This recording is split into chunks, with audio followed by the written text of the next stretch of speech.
The Grenade Incident. In March 2013, deep in the Nevada desert, a group of Marines stood shoulder to shoulder inside a live-fire training pit at the Hawthorne Army Depot. It was supposed to be just another night exercise. Nothing fancy. Load a mortar, fire, repeat. The air was cool, the stars were bright, and the smell of gunpowder hung in the air like perfume for adrenaline junkies. Then, one shell decided to ruin the night. The mortar exploded instantly, sending fire and shrapnel through the pit. 7 Marines were killed on the spot. It was a horrific sight. Torn uniforms scattered across the sand, all in red. 8 more were blown backward, buried in sand and confusion. Helmets spun through the air like confetti at the world's worst celebration. When the smoke cleared, everything went quiet, except for one man crying out for help. Investigators later said the shell had malfunctioned, which is military talk for, it blew up and we have no idea why. They called it a tragic accident, but to the people who saw it, it wasn't training anymore. It was war. The Marines shut down all mortar exercises across the country after that. The desert eventually went quiet again, but 7 soldiers stayed behind, not in deployment, just in practice. The Ribbon Creek Disaster.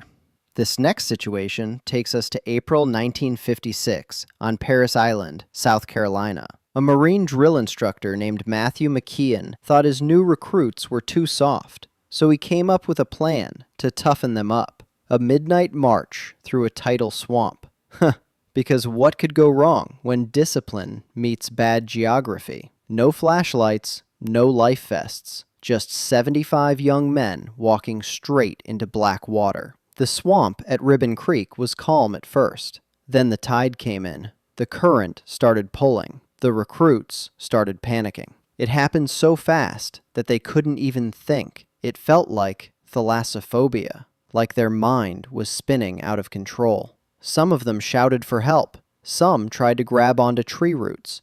Others just disappeared into the darkness. When it was finally over, 6 men were dead, drowned in a lesson on obedience. The Marine Corps called it unfortunate. The newspapers called it a national embarrassment. McKeon called it teaching discipline. If that's discipline, I'll take laziness any day.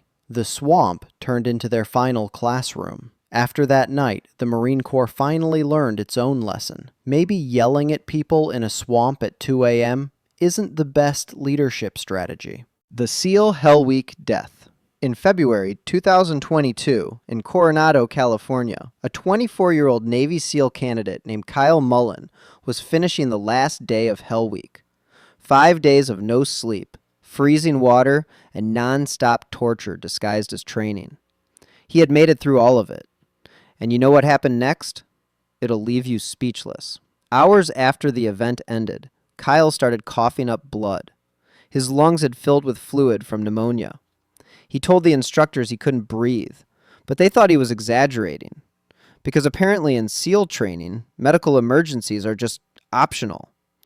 There were oxygen tanks right next to him. Nobody touched them. They figured he'd walk it off. When medics finally checked on him, it was too late. The Navy called it a tragic oversight.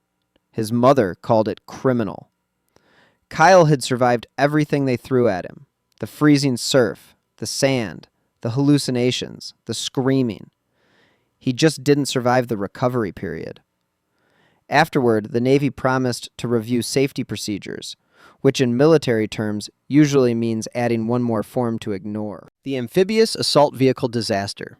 In July 2020, off the coast of California, 9 servicemen, 8 Marines, and 1 sailor climbed into a 26-ton amphibious assault vehicle for a training mission. The vehicle was old, rusted, and leaking, but the schedule said go, so they went. Hard to believe one choice could change everything. About halfway to the ship, one Marine noticed water at his boots. Then another realized it was rising. At first, they joked about it. It's just a little leak, someone said. Then the lights flickered. Then the engine sputtered. Then nobody was laughing. They radioed for help, but the signal never made it through. The pumps didn't work. The hatch wouldn't open. The 26-ton vehicle started sinking, slowly, then all at once. The men pounded on the walls as water filled the compartment. By the time rescue crews arrived, it was already too late. The AAV was 400 feet underwater. When divers found it days later, the men were still strapped in their seats, the vehicle still intact, the seats still filled, frozen in place like time had refused to move on. The investigation called it completely preventable. That's another way of saying everyone saw this coming and still said, it'll be fine. The ocean doesn't care about rank. It doesn't salute. It doesn't wait for orders. It just swallows. And that day, it swallowed 9. The Valcartier grenade class. In the summer of 1974, at a cadet camp in Valcartier, Quebec, a group of teenage boys gathered in a wooden barracks for a grenade safety lesson. The sergeant brought 2 sets of grenades, fake ones for practice, and a few real ones for comparison. You can already tell this story is going to end badly. Yeah, like really bad. 14-year-old Robert Poulin picked one up, followed instructions, and pulled the pin. Seconds later, the entire room exploded. The blast killed Robert instantly, and 5 other cadets. 50 more were injured. The instructor froze where he stood, realizing someone had mixed a real grenade in with the dummy ones.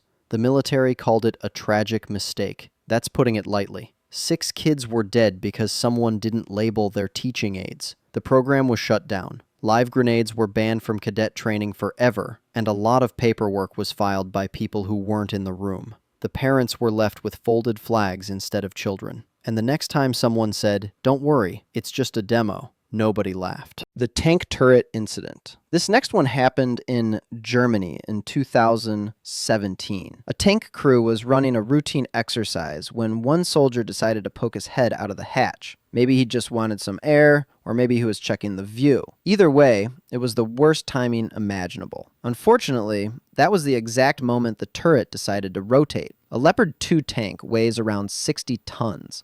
The turret alone can crush a car, and when it moved, it did exactly that. Only this time, the car was human. The result was instant, brutal, and silent. The crew froze, realizing the tank had just turned its own teammate into part of the armor. The report said it was a rare mechanical oversight. Translation? We moved the tank while Dave was still attached. Afterward, safety officers rewrote entire pages of the manual to make sure no one ever checked the view again. The incident became a grim reminder that sometimes the deadliest thing on a tank isn't the gun, it's teamwork with bad timing. The frozen soldier incident. This last one happened in Norway in 2019, the kind of place where the snow doesn't just fall, it plots against you. Soldiers were out training for Arctic warfare, learning how to survive in temperatures so low your eyelashes freeze together if you blink too slowly. It was meant to teach them how to outlast the elements, but the elements had other plans. One soldier, maybe feeling a little too confident, decided to wander off without full gear. Maybe he thought he was built different. He wasn't. Hours later, search teams found him standing mid-step, frozen solid, like he had stopped to think and just never started again. His uniform was stiff with ice, his rifle still slung across his shoulder, and snow had built up around him like a frozen monument to bad decisions. Doctors later said his heart stopped quietly, as if the cold politely asked permission first. The military called it a tragic lapse in protocol, which is another way of saying, we told him not to do that, and he did it anyway. Nature, of course, said nothing. It was too busy turning him into a very convincing ice sculpture. If you ever visit Norway and see something human-shaped in the snow, maybe just salute and keep walking.